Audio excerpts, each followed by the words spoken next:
Bienvenue dans cette nouvelle émission de Mon Quotidien TV. C'est la dernière émission de l'année.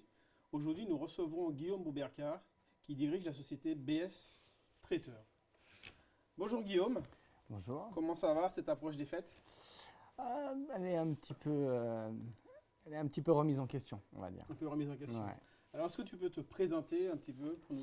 Alors, effectivement, oui. Donc, du coup, je suis Guillaume Bouberka. Je représente la société BS Traiteur basée à Gennevilliers. On intervient sur tout type d'événements événementiels culinaires pour tout profil client, hein, que ce soit des sociétés, des entreprises, des particuliers, des ministères, des municipalités, enfin vraiment tout type d'événements en culinaire nomade. Et ça a été pas mal remis en question dû à plusieurs événements qu'il y a eu lieu donc, cette année sur l'événementiel, du moins en Île-de-France, hein, sur beaucoup de manifestations au début septembre. On a eu pas mal de mouvements sociaux sur les grèves, etc. au mois de décembre. Là, on a un Covid, donc au niveau de l'événementiel, c'est très très bousculé, hein. C'est pour ça que j'ai créé en plus de ça une nouvelle société au moment du Covid qui s'appelle Boibo, avec un de mes collaborateurs et amis avec lequel on devait commencer un partenariat, qui lui aussi est traiteur. Et du coup, ça a été un petit peu bousculé. Et les fêtes Boibo, aussi. Boibo, c'est aussi du traiteur? Alors, Boibo, à la base, on va y revenir un peu plus tard. Ça devait être un traiteur qui scindait deux entités, donc le traiteur du Marais et BS Traiteur, qui, disons, scellait une certaine synergie culinaire et lançait Boibo, qui devait être un traiteur nomade avec beaucoup d'animations culinaires pour rapprocher les gens, que ce soit des familles, des services dans des grandes sociétés ou dans des municipalités, amener vraiment la cuisine en réel, en concret, et rapprocher et partager avec nos clients, dépasser vraiment le côté prestataire et client. Voilà. Donc à la base, ça devait être ça. Et comme il y a eu le Covid et qu'on n'a pas pu lancer ce type de propositions et de produits, on y a posé une épicerie fine en ligne, permettant au moment où les drives étaient surchargés, que les marchés étaient fermés, qu'il fallait faire des heures de queue pour aller faire nos courses. Et du coup, on a lancé effectivement, donc, avec l'ensemble de nos producteurs, éleveurs, maraîchers de qualité, en se disant si un jour le traiteur repart, les gens auront goûté nos matières premières et on pourra leur véhiculer une image. Il y a vraiment un lien entre les deux il y a un sociétés. lien. Voilà, en termes de matières premières, on est sur, voilà, sur les mêmes bases. En fait. Le traiteur, en fait, transforme la matière première que nous, on a proposée aux gens pendant le Covid. En fait. D'accord. Et est-ce que cette activité a fonctionné?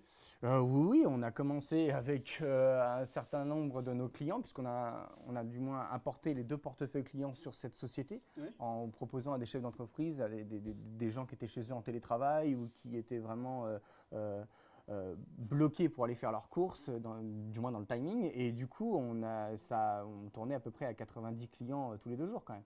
Donc ça a pas mal bougé, plus le bouche à oreille. Même si on avait une carte préétablie de produits, on a dépassé parce qu'il y a eu des besoins qui ont été... on a été un peu submergé à un moment donné. On a fait du lait pour bébé, on a fait des céréales pour enfants, on a fait des produits d'entretien, on a fait plein de choses pour dépanner les gens. Et finalement, on a véhiculé aussi une image de... Bah voilà, le traiteur est en stand-by, bah on lâche rien. D'accord. Oui. Et on a eu des clients qu'on n'aurait pas forcément démarché avec le traiteur. D'ailleurs, est-ce que c'est un risque de partir sur ce genre d'épicerie en ligne? Alors oui, mais à la base… Par rapport à votre activité de base. Bien sûr, c'est un risque. Bien sûr, c'est un risque, parce qu'effectivement, ça demande une logistique, un respect le respect de la chaîne du franc, on l'a déjà en tant que traiteur, hein, sous un certain label, mais respecter le produit brut au plus court en travaillant en locavore, si vous voulez. C'est-à-dire qu'aujourd'hui, je vous livre une tomate, hier, elle était dans le champ. Oui. Voilà. Donc, on a des produits qui viennent de toute la France et on a essayé d'appuyer là-dessus. En disant, voilà, il n'y a plus de main-d'œuvre pour récupérer les produits dans les champs, les maraîchers étaient complètement désemparés pour pouvoir acheminer leurs produits qui ont une date de péremption assez limitée et de fraîcheur. Et nous, on a mis en place ça pour essayer de sortir un petit peu tout le monde du carcan du Covid. Et quel est votre champ d'action d'ailleurs par rapport à on fait le 92, on fait le 95, on fait le 75, on fait le 77, on fait le 78. Après, on a essayé de vraiment avoir un petit terrain d'action pour pouvoir livrer gratuitement les gens et dans un temps assez court. Après, si effectivement la machine se serait développée, on aurait fait appel aux extras de cuisine et de services que nous, on a dans le monde du traiteur, en fait. D'accord. Et on aurait développé un site. Donc vous avez la main-d'œuvre en fait pour développer un peu plus ce business. Voilà. Oui, très bien. Et du coup, maintenant, expliquez-nous un peu comment vous êtes arrivé à ce métier de traiteur, qui est la base du coup pour Go. Comment vous y êtes alors, mon père, moi je suis joaillier. Moi, je dis clairement, oui. J'ai fait toutes mes études dans la joaillerie, mais mon père est traiteur. Mon père est traiteur. Ah, les goûts, les couleurs, les couleurs, les tendances. On accorde des goûts comme on accorde des couleurs, des matières. Mais passer de la joaillerie à la... Il n'y a pas de problème. Il n'y a pas de problème. Non. Okay. C'est-à-dire que quand je crée une pièce en traiteur, je la dessine. Bien sûr, oui. Ensuite, je réfléchis aux matières, comment elles vont réagir à l'humidité, comment elles vont réagir au transport. Ensuite, on y apporte les goûts. Mais la première chose, c'est le visuel. Ensuite, c'est l'odeur. Après, c'est le goût. Oui.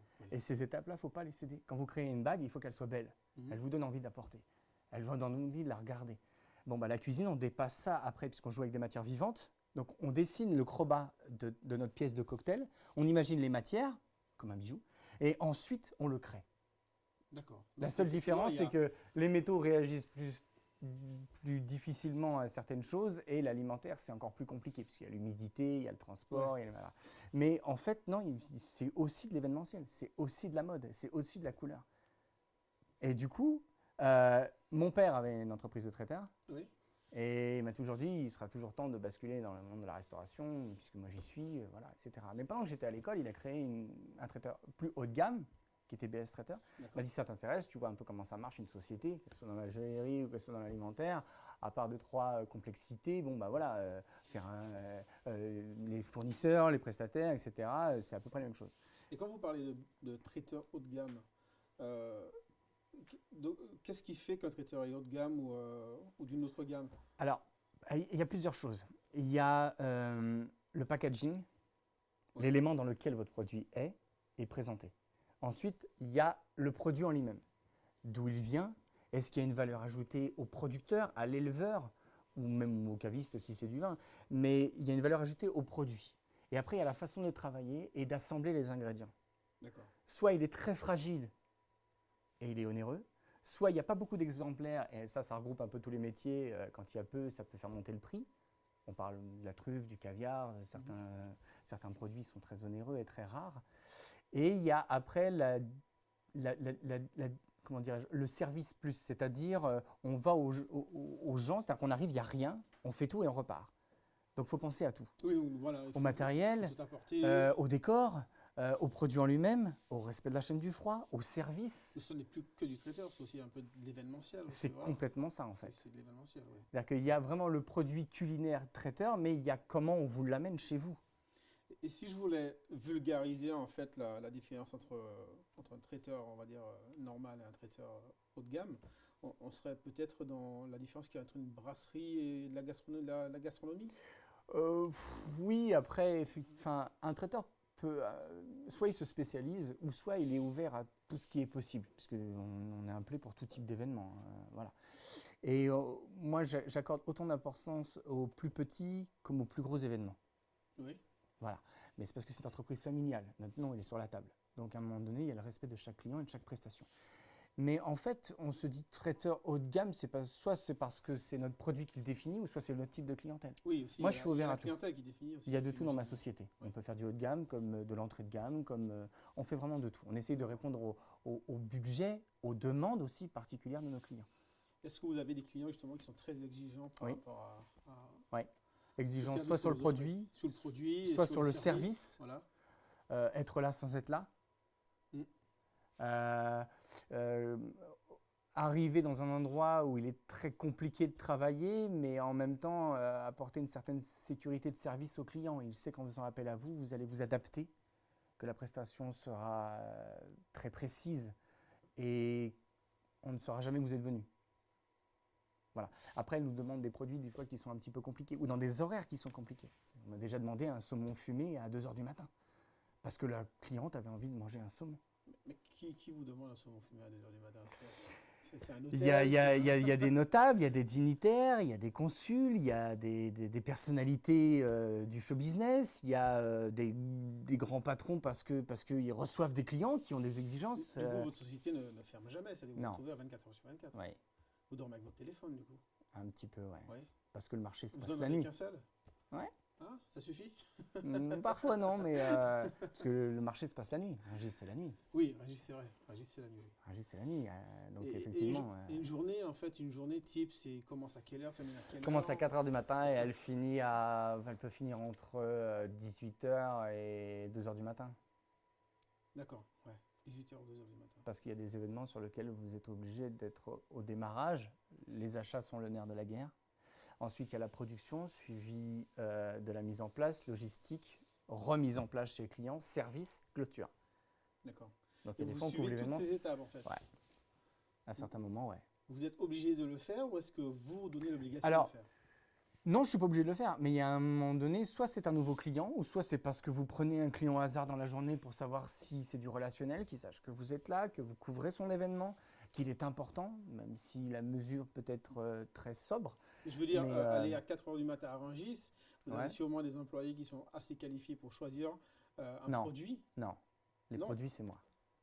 Vous mettez un point d'honneur à choisir votre produit vous-même. Parce qu'il y a des impondérables. C'est-à-dire qu'on peut très bien vous appeler à 8 h en disant « j'ai complètement oublié, mais ce soir, j'ai du monde » ou une entreprise qui dit « je reçois un client, finalement son avion est annulé, on a besoin de consommer sur le site, est-ce que tu peux nous trouver quelque chose ?» Moi, le matin, on fait mes achats, etc. Je sais quel type de produit j'ai, ce que je peux faire dans la journée, dépanner mes clients parce que je ne travaille qu'en frais.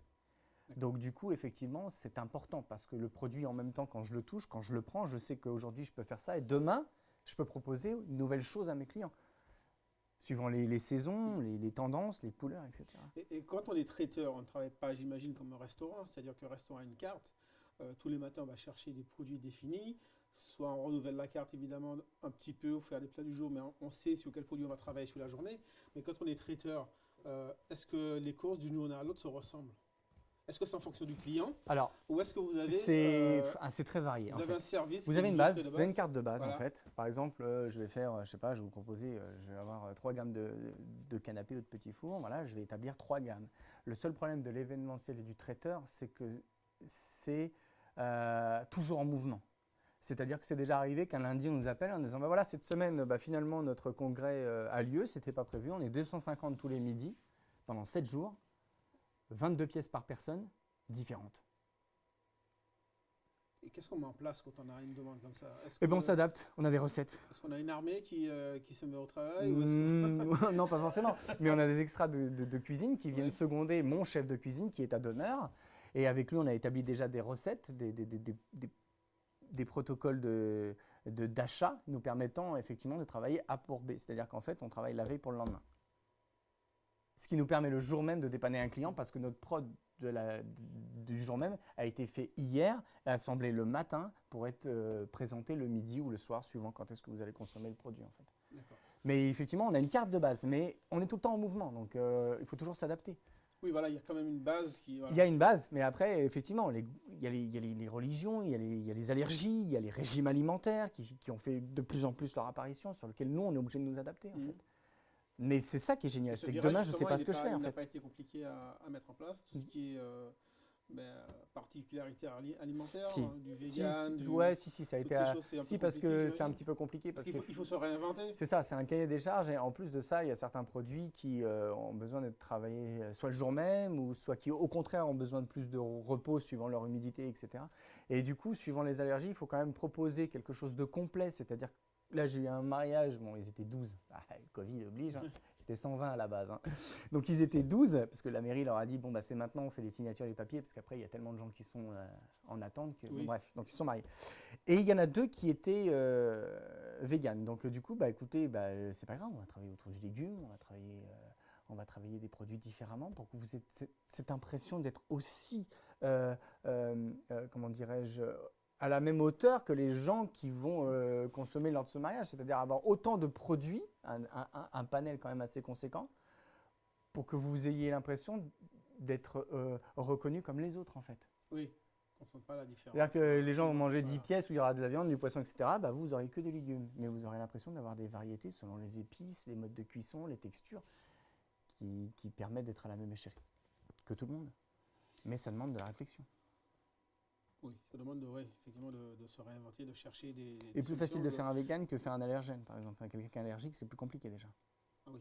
Mais c'est compliqué dans quelle mesure? C'est-à-dire que vous, comme vous recevez des matières premières, vous savez quel type de produit est allergène ou pas. Voilà, donc, mais il faut regarder un petit peu, faut vraiment approfondir parce que, par exemple, il y a certains mélanges d'épices dans lesquels il y aura du gluten ou il faut bien regarder s'il n'y aura pas de farine animale, s'il n'y a pas de fruits à coque, si, par exemple, je ne sais pas, je commence à faire une marinade, etc. Et je me dis, attention, il ne faut pas d'arachide, on peut peut-être prendre telle huile, etc.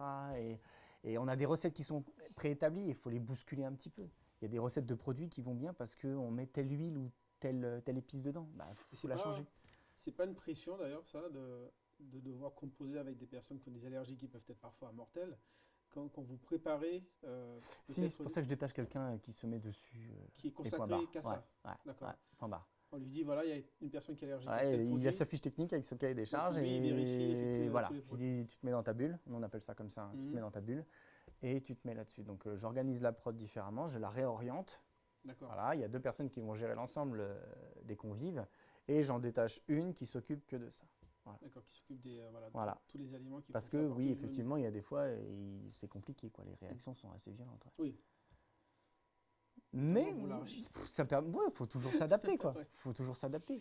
Et concernant votre multicasquette au niveau de votre société, est-ce que vous participez aussi, donc vous m'avez dit que vous participez à l'achat des produits, au design des plats, et est-ce que vous participez aussi à la conception des plats? C'est-à-dire, est-ce que vous oui, je vais en cuisine. Je vais en cuisine.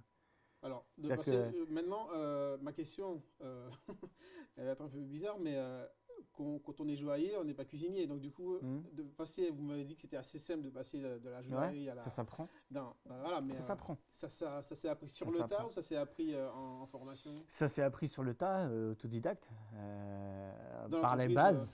Entreprise familiale, ce n'est pas forcément un avantage d'ailleurs d'être le fils du patron parce que vous devez prouver 2 fois plus ce que vous valez.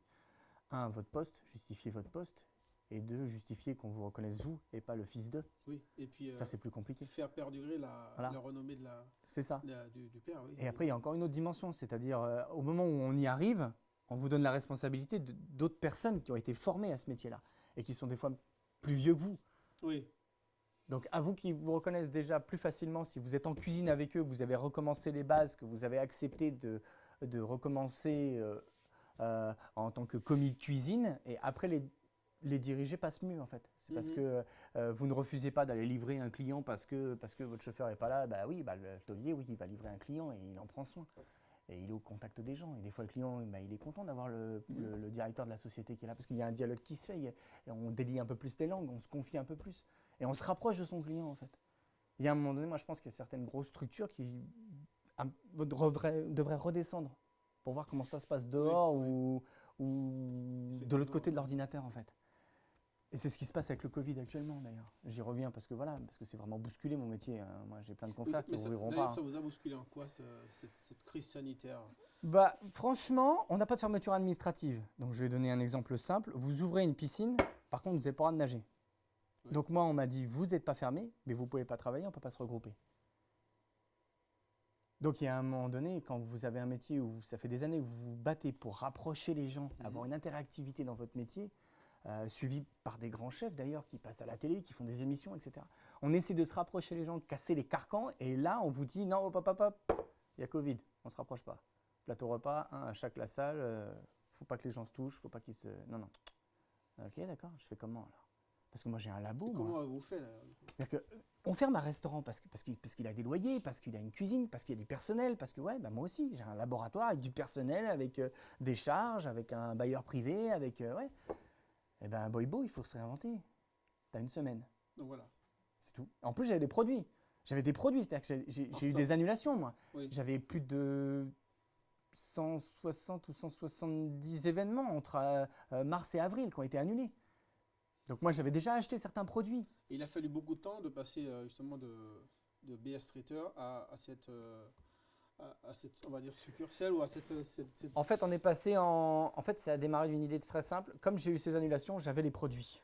Donc j'ai appelé mes clients à moi en leur disant voilà j'ai des produits, ils vont tout boucler, je ne vais pas les jeter. Donc, je vais les vendre à moindre coût, vous faire bénéficier d'un tarif préférentiel. Mais je ne veux pas jeter. Ou alors, il va falloir que je donne une offre caritative, ce qui est encore possible. Mais à la base, il faut quand même que je sauve ma boîte là. Parce que je pense que ça va perdurer. Le fait de travailler avec des ministères, le fait de travailler avec des municipalités, on a très bien senti, nous, dans notre métier, que ça allait être verrouillé. Donc, du coup, j'ai voulu vendre déjà mon stock parce que mon assurance n'a pas suivi. C'est une épidémie. Donc, ils n'ont pas couvert les denrées périssables, ni la perte de production, ni la perte d'exploitation. Donc, du coup, il a fallu se réinventer vite, là, maintenant, tout de suite. Donc, du coup, j'ai vendu ce que j'avais déjà acheté en stock, mes fruits, mes légumes, mes viandes, mes poissons, etc. Et quand j'ai vu que la demande commençait, mon collaborateur qui était là, sur lequel je devais lui créer une gamme de petits fours, m'a dit « Attends, tu sais quoi, moi, je vais gérer le visuel. On va proposer un service aux clients parce que les producteurs derrière, ils ont les produits. Ils vont les jeter. Les poissons, les viandes. On a un petit producteur de burrata, on a des gens qui font des jus de fruits frais pressés, il y a l'asperge arrivée, on a un très bon producteur. Ils m'ont dit, comment on fait là? Attends, moi je suis un maillon de la chaîne, je vais véhiculer le produit, je vais véhiculer l'info, tu t'occupes du support visuel, moi je fais la prod et les achats. Et on a commencé à faire des paniers 40 €, 10 kilos de fruits et légumes, qui existent encore aujourd'hui. Et ça a mis combien de temps à se mettre? Une semaine? Avec WhatsApp, les groupes qu'on avait déjà en client, en 24 heures, c'était plié. Il y a déjà des commandes qui sont tombées.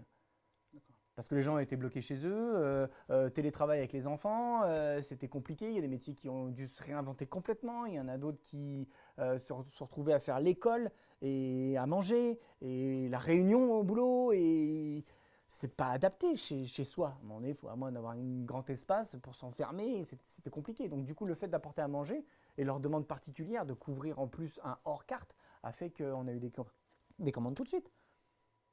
Après, à vous de faire de la bonne cam aussi, pour avoir du récurrent. Et là, on a lancé une carte de Noël, avec du foie gras, du saumon, du caviar, de la truffe, des plats cuisinés à réchauffer, du coulibiac, du filet de bœuf, enfin, du champagne, parce qu'il y a un moment donné, on va peut-être être que si chez soi, mais on a envie de profiter un peu. Ouais, tout ça sur Boibo. Et sur la partie traiteur, justement, pour les fêtes de Noël, vous avez des commandes, vous avez des clients, vous avez des choses en petites choses, ouais. En petites choses, on a 6-10 personnes, pas plus. Là, vous êtes plus sur de la clientèle, on va dire des particuliers ou des entreprises? Particuliers, de temps en temps, des petites sociétés, parce que soit elles ont des grands pôles logistiques où les gars, ils sont là. Et il y a un moment donné, ils sont là pendant le Covid. Ils travaillent peut-être même 2 fois plus parce que c'est des secteurs qui travaillent avec des ventes sur Internet. Donc, il y a un moment donné, pour scinder les équipes, on va faire un petit repas. On est une équipe de 20, on va faire 5 petits repas de 5. Mais pour leur dire merci parce qu'ils sont là. Donc moi, j'ai des patrons qui m'ont dit, mes gars, il y a un moment donné, il faut qu'ils mangent, comme dans le BTP, il faut qu'ils mangent chaud. Et mes gars, ils sont dehors, on a fermé les restaurants, ils font comment? Comme les routiers, j'espère qu'ils ont encore 2-3 restos routiers qui sont ouverts. Parce qu'ils font comment, ces gens-là? Parce que là, ils caillent. Donc du coup, là, lundi, j'ai une entreprise du BTP qui m'a commandé 15 plateaux repas avec un petit plat chaud, il leur a mis un micro-ondes, un parasol chauffant, et les mecs, ils vont manger un petit truc chaud, quoi. Parce que j'ai rien contre la cuisine, comment je pourrais dire, tout ce qui est food street, mais il y a un moment donné, il faut aussi manger un peu équilibré aussi des fois, quoi. Tout à fait. Alors, ça a le côté un peu fun, mais d'un autre côté, nous, il faut qu'on amène aussi ce petit côté équilibré, de manger tous les jours, et voilà, parce qu'il caille. Donc, on est en train de développer ça avec BS Traiteur. Et Boibo, lui, s'occupe pour l'instant de continuer à faire les fruits et légumes, et en même temps des plats cuisinés ou des matières premières un peu plus nobles pour Noël, pour se dire que c'est quand même Noël. Très bien, merci Guillaume Bouberka. Alors, est-ce que vous voulez dire un petit mot pour les fêtes de fin d'année, justement, parce que là, on s'en approche. Alors, un petit mot sur mon métier où je dis souhaiter de bonnes fêtes à qui? Oui, bien sûr, souhaiter de bonnes fêtes à tout le monde. Enfin, moi, j'ai deux petits à la maison, ils ont 4 et 3 ans, donc déjà, le microbe pas gentil, ça a été compliqué à expliquer parce que c'est un âge où on ne comprend pas forcément. Donc, c'est vrai que c'est un Noël un peu particulier. Ma fille qui a 3 ans, c'est son premier vrai Noël, donc ça va être un petit peu... Enfin voilà, elles m'ont dit oui, mais le Père Noël, comment il va faire? Il ne peut pas avoir trop de nains pour faire les cadeaux, le masque, avec la barbe. Enfin, c'est compliqué. Ouais, c'est magique. Il n'y a pas de sens propre ni de sens figuré. Un enfant, c'est direct. Donc, voilà, moi, je leur dis non, même si c'est en petit comité, il faut faire quelque chose parce que les gens, ils ont besoin d'air, en fait. Ils ont besoin de respirer. Aussi, même si c'est pas très possible. Mais... Voilà, c'est ça, oui, il y a des contraintes de sortie, d'horaire, de politique, mais cas exceptionnel, réaction exceptionnelle. Donc, il y a un moment donné, il faut quand même faire un petit truc. Faut faire un petit truc. Je ne dis pas forcément acheter du caviar, du saumon, etc. Mais il faut marquer le coup, qu'on ait des enfants ou pas. Il faut garder ces petites choses qu'on a eues. Et voilà, on est parti en vacances au mois d'août. Une fois que septembre arrive, on attend Noël parce que dans les yeux d'un enfant, c'est magique, quoi. C'est ça, ouais. Et du coup, moi, je dis, voilà, faites un petit truc pour Noël, ouais. Moi, même mon métier, il est en train de, il peine à rester en vie. Donc, on a des concurrents, ça nous permet d'avancer dans la vie, hein. On se tape un peu sur des marchés, etc. Mais quand vos concurrents vous disent ce qui serait jamais arrivé, t'as pas un peu de boulot en sous-traitance pour moi parce que c'est compliqué en ce moment, ça fait mal. Donc, ouais, il faut, je dis pas il faut commander, mais il faut pas oublier que nous, on se bat tous les jours pour garder juste notre société. Pas faire un chiffre d'affaires de fou avec des bénéfices, juste garder notre société. Juste payer nos fournisseurs, payer notre loyer parce qu'on a des enfants, parce qu'on a des envies, voilà. Mais là, on est revenu vraiment au strict minimum. Et on est en train de se battre pour rester en vie, en fait. Et garder ce minimum. Voilà. Donc pour l'instant, peut-être qu'on va être rattaché aux aides des restaurateurs, parce que nous, on n'est pas restaurateurs. Nous, on est à l'événementiel et au tourisme. On n'est pas CHR, hôtel, café, restaurant. Donc on n'a pas été fermé. Donc du coup, on essaie de se battre pour qu'on dise, les politiques. Vous êtes encore là. L'Assemblée nationale, c'est des traiteurs. Le COVID, Porte de Versailles, c'est des traiteurs. Villepinte, les salons, c'est des traiteurs. Le sport, c'est souvent nous. Les événements culturels, artistiques, etc., c'est souvent nous. Parce qu'on arrive à des moments et on repart. Et nous, on est en train de décéder, nous. Donc, c'est important d'avoir cette petite pirouette qui nous permet d'apporter encore à manger chez les gens ou des solutions alimentaires festives, en fait. Donc, ouais, continuez. Il faut rien lâcher, quoi. Il faut rien lâcher. C'est un bon message pour les fêtes de fin d'année, pour l'année qui arrive. Donc, merci encore, Guillaume. Merci à vous. Et je vous remercie de nous avoir suivis avec Guillaume aujourd'hui. Nous vous souhaitons de passer de très bonnes fêtes de fin d'année. On vous retrouve l'année prochaine pour de nouvelles émissions de Mon Quotidien TV.